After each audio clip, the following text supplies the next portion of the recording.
présidence de M. Macron, il fait beaucoup de communication, et au bout du compte, il ne se passe pas grand-chose. Si ce n'est qu'on a beaucoup de grèves, si ce n'est qu'on a le prix de l'essence qui augmente, si ce n'est qu'on a la CSG qui augmente. On voit qu'il y a une chose qui marque les Français, c'est une vraie fracture territoriale comme on ne l'a jamais eue.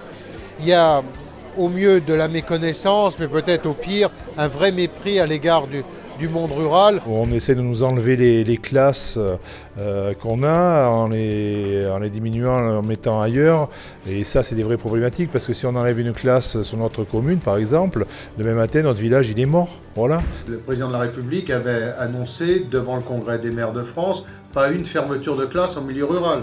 La réalité, c'est que 8 mois après, on est à peu près à 1000 fermetures de classes annoncées. Je suis maire de Juillac et c'est une commune de 1180 habitants.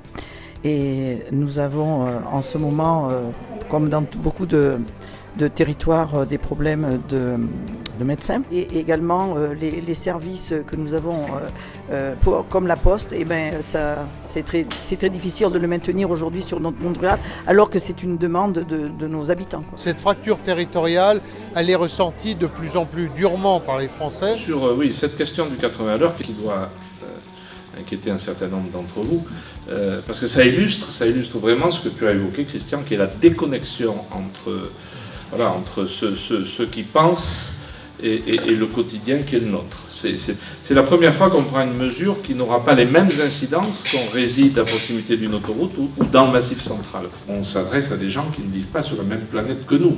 C'est-à-dire quand on évoque les problèmes de mobilité dans le Massif central, alors qu'on a très peu d'alternatives à l'usage de la voiture, on a des collègues qui nous répondent vélo.